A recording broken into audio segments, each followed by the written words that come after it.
ಸ್ನೇಹಿತರೆ, ಶಿವಗುರು ಟಿವಿಗೆ ನಿಮ್ಮೆಲ್ಲರಿಗೂ ಹಾರ್ದಿಕ ಸ್ವಾಗತ. ಇನ್ನೂ ನಮ್ಮ ಚಾನೆಲ್ಗೆ ಸಬ್ಸ್ಕ್ರೈಬ್ ಮಾಡದಿದ್ದರೆ ದಯವಿಟ್ಟು ಸಬ್ಸ್ಕ್ರೈಬ್ ಮಾಡಿ ಮತ್ತು ಬೆಂಬಲ ನೀಡಿ. ಶ್ರೀಕೃಷ್ಣನ ಅಂತ್ಯ ಸಂಸ್ಕಾರ ಮಾಡಿದವರಾರು? ಶ್ರೀಕೃಷ್ಣ ಮರಣ ಹೊಂದಿದ್ದು ಹೇಗೆ? ಶ್ರೀಕೃಷ್ಣನ ಅಂತ್ಯಕ್ರಿಯೆಯನ್ನು ಎಲ್ಲಿ ಮಾಡಲಾಯಿತು? ಶ್ರೀಕೃಷ್ಣನ ಜೀವನದ ಪ್ರತಿಯೊಂದು ಘಟನೆಯ ಹಿಂದೆ ಸಾರ್ವಜನಿಕ ಕಲ್ಯಾಣದ ಉದ್ದೇಶ ಮತ್ತು ಪ್ರಪಂಚಕ್ಕೆ ಬೇಕಾದ ಸಂದೇಶ ಅಡಗಿದೆ. ಕೃಷ್ಣನ ಲೀಲೆಗಳು ಅಪಾರ. ನಾವು ಶ್ರೀಕೃಷ್ಣನ ಹುಟ್ಟಿನ ಬಗ್ಗೆ ನಾವು ಹಲವಾರು ಕಥೆಗಳನ್ನು ಕೇಳಿದ್ದೇವೆ. ಅದೇ ರೀತಿ ಕೃಷ್ಣನ ಅಂತ್ಯದ ಬಗ್ಗೆ ಎಲ್ಲರಿಗೂ ತಿಳಿದುಕೊಳ್ಳುವ ಹಂಬಲ ಇದ್ದೇ ಇರುತ್ತದೆ. ಹೀಗಾಗಿ ಶ್ರೀಕೃಷ್ಣನ ಅಂತ್ಯ ಹೇಗಾಯಿತು ಎನ್ನುವ ಮಾಹಿತಿ ಇಲ್ಲಿದೆ.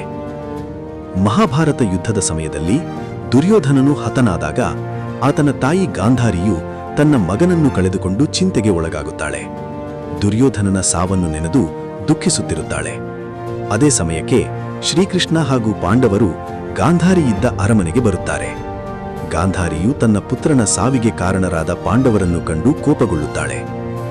ಗಾಂಧಾರಿಯನ್ನು ಸಮಾಧಾನಿಸಲು ಕೃಷ್ಣ ಮುಂದಾದಾಗ ತನ್ನ 100 ಪುತ್ರರನ್ನು ಕಳೆದುಕೊಂಡು ಶೋಕದ ಸಮುದ್ರದಲ್ಲಿ ಮುಳುಗಿದ್ದ ಗಾಂಧಾರಿಯು ಕೋಪದಿಂದ ಶ್ರೀಕೃಷ್ಣನಿಗೆ ಇಂದಿನಿಂದ 36 ವರ್ಷದೊಳಗೆ ನೀವು ಸಾಯಬೇಕೆಂದು ಶಾಪವನ್ನು ನೀಡುತ್ತಾಳೆ. ನಿಮ್ಮ ಪ್ರೀತಿಯ ದ್ವಾರಕಾ ನಗರವು ಪ್ರವಾಹಕ್ಕೆ ತುತ್ತಾಗಲಿ.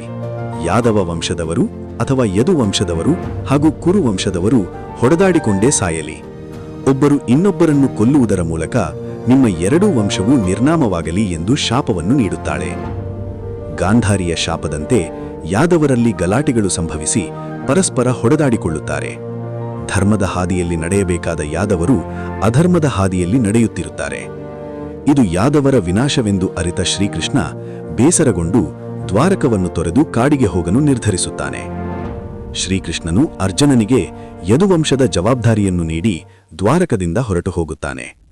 ನಂತರ ನೋಡುತ್ತಲೇ ಸಮುದ್ರದ ದೊಡ್ಡ ಅಲೆಯೊಂದು ಬಂದು ದ್ವಾರಕವನ್ನು ಅಪ್ಪಳಿಸಿ ಸಂಪೂರ್ಣ ನಗರವೇ ಜಲಾವೃತವಾಗುವಂತೆ ಮಾಡಿತು. ಕೃಷ್ಣನು ಅರಣ್ಯದೊಳಗೆ ತನ್ನ ಅಣ್ಣ ಬಲರಾಮನ ಜೊತೆ ಹೋದ ಕೆಲವು ಸಮಯದ ನಂತರ ಬಲರಾಮನು ಮೃತನಾದನು. ಕೃಷ್ಣನು ಬಹಳ ದುಃಖಿತನಾಗಿ ಒಂದು ಮರದ ಕೆಳಗೆ ಕುಳಿತು ವಿಶ್ರಾಂತಿ ಪಡೆಯುತ್ತಿದ್ದನು. ಒಬ್ಬ ಬೇಡನು ದೂರದಿಂದ ಕೃಷ್ಣನ ಪಾದದಲ್ಲಿ ಕಾಣುತ್ತಿದ್ದ ಕಮಲದ ಚಿಹ್ನೆಯನ್ನು ಒಂದು ಪ್ರಾಣಿ ಎಂದು ತಪ್ಪಾಗಿ ಅರಿತುಕೊಂಡನು. ಬೇಡನು ಆ ಕಮಲದ ಮೇಲೆ ಗುರಿಯಿಟ್ಟು ಬಾಣ ಬಿಟ್ಟಾಗ ಅದು ಕೃಷ್ಣನ ಪಾದಕ್ಕೆ ಹೊಡೆಯಿತು. ತನ್ನ ತಪ್ಪು ಅರಿವಾದ ತಕ್ಷಣವೇ ಬೇಡನು ಕೃಷ್ಣನ ಬಳಿ ಬಂದು ಕ್ಷಮೆಯಾಚಿಸಿದನು. ಶ್ರೀಕೃಷ್ಣನು ಇದೆಲ್ಲ ವಿಧಿನಿಯಮವೆಂದು ಹೇಳಿದನು. ಹೀಗೆ ಶ್ರೀಕೃಷ್ಣನು ಇಹಲೋಕವನ್ನು ತೊರೆದು ದ್ವಾಪರಯುಗದ ಅಂತ್ಯವಾಗುವಂತಾಯಿತು.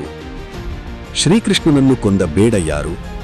ಪುರಾಣಗಳ ಪ್ರಕಾರ ಶ್ರೀಕೃಷ್ಣನನ್ನು ಕೊಂದ ಬೇಡನು ಮತ್ತೆ ಯಾರೂ ಅಲ್ಲದೆ ಬೇಡನಾಗಿ ಜನ್ಮ ತಾಳಿದ ವಾನರ ರಾಜ ವಾಲಿ.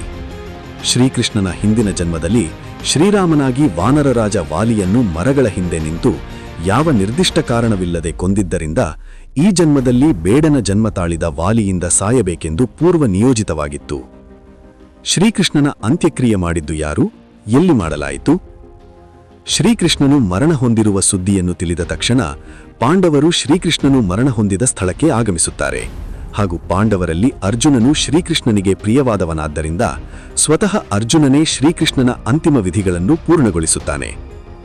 ಗುಜರಾತಿನ ಸೋಮನಾಥ ದೇವಾಲಯದ ಬಳಿ ಇರುವ ಹಿರಣ್ಯ, ಸರಸ್ವತಿ ಮತ್ತು ಕಪಿಲಾ ನದಿಗಳ ಸಂಗಮದಲ್ಲಿ ಶ್ರೀಕೃಷ್ಣನ ಅಂತ್ಯ ಸಂಸ್ಕಾರ ಅಥವಾ ಅಂತಿಮ ಸಂಸ್ಕಾರ ನಡೆದಿತು ಎಂದು ಹೇಳಲಾಗುತ್ತದೆ. ಶ್ರೀಕೃಷ್ಣನ ಬಗ್ಗೆ ಮಾಹಿತಿ ನಿಮಗೆ ಇಷ್ಟವಾಗಿದೆ ಎಂದು ಭಾವಿಸುತ್ತೇವೆ. ನಿಮ್ಮ ಸಲಹೆ ಸೂಚನೆಗಳೇನಾದರಿದ್ದರೆ ದಯವಿಟ್ಟು ಕಾಮೆಂಟ್ ಬಾಕ್ಸ್ನಲ್ಲಿ ಕಾಮೆಂಟ್ ಮಾಡುವುದರ ಮೂಲಕ ನಿಮ್ಮ ಅಭಿಪ್ರಾಯವನ್ನು ಹಂಚಿಕೊಳ್ಳಿ. ನಮಸ್ಕಾರ.